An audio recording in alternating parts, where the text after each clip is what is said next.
They came out. I just give them credit. We weren't sharp. They were sharp. They shot the heck out of the ball. 16 for 36 from three, and then 13 offensive rebounds. So. But really, story about them being super sharp and we weren't. And so it happens. Overconfident, nerves, No, illnesses, no.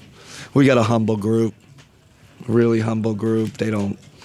There's none of that. There's no cockiness. I've seen this movie before, right? Like it's tough. It's hard, and it should be hard. That's So the good thing is we put ourselves in a position to have a Game 7.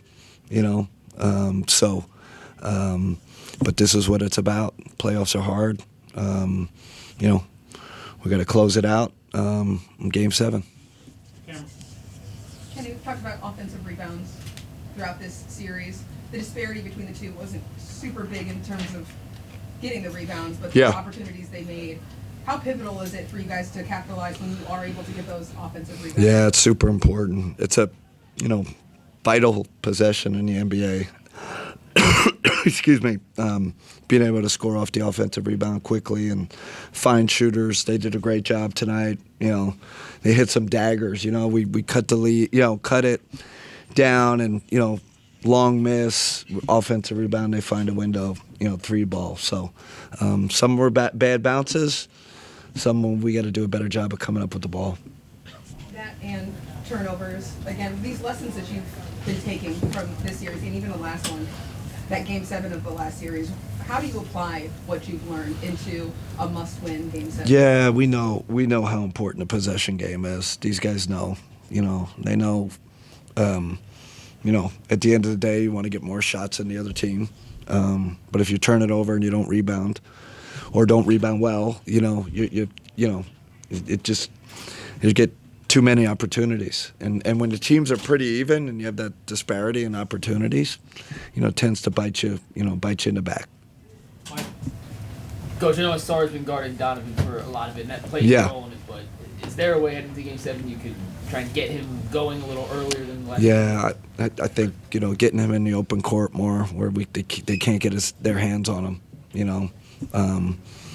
when it's in the half court, it's clutch, grab, hold, So we got to get him in space, again, in the open court, kick aheads, kick acrosses, all that. But right now, that was a log jam tonight. All of us, we had a tough time getting free. And at the end of the day, that's on us, right? This is how the game's being called. We have to adjust to how the game's being called. I said that from day one. Credit to the Pistons. They're, physical and all that, but we have to find a way to play with more force offensively. Back series, Game 7s, can you, I guess, rely on the experience from the last series in a Game 7 that helps you in this, or is that kind of relevant? Yeah, I think, I don't know. I look at it as we have a great opportunity still, Luckily, we put ourselves in a position, where we have two shots at this. We'll gather the troops. We'll look at film. We'll, make some adjustments. But like I said, this is, winning 4, beating that team, especially a team that won 60 games 4 times in a row. It's not easy. But this is supposed to be hard. If it wasn't hard, we wouldn't be in it. So, great challenge for our group going to Game 7. Yeah. Kenny, you were talking about pregame. This was a good opportunity, but also we have proper fear with this team. We know what they did against Orlando. Does that help you when you're not looking too far ahead?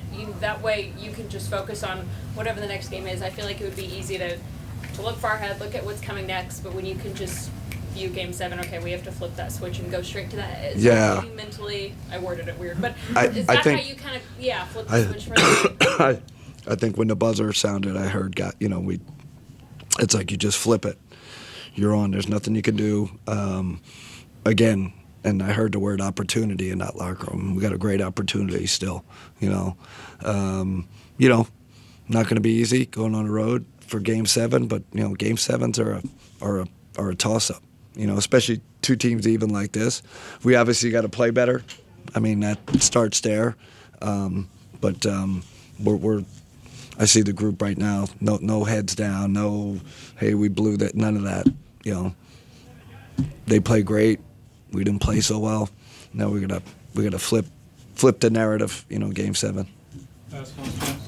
Between how he's being guarded and also chasing around, you know, Jenkins and Robinson on the other end because they've been moving a lot off ball. Do you feel like Donovan got a little fatigued at the end there, and that's why he couldn't finish inside?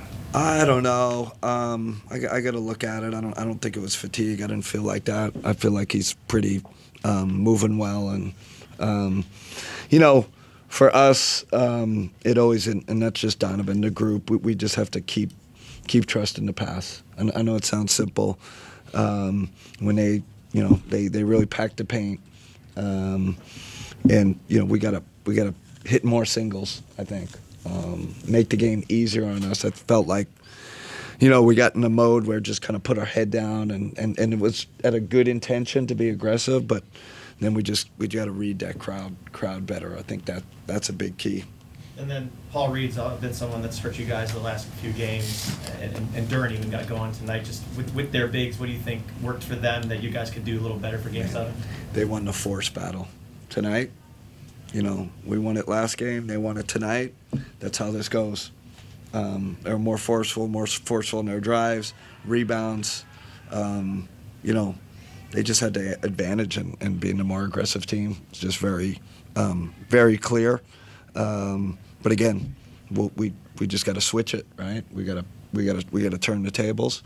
You know, big key. You know, going into a Game 7, we can't not be the more aggressive team, and they were tonight. Okay, that's gonna wrap the coach. All right, thanks everybody.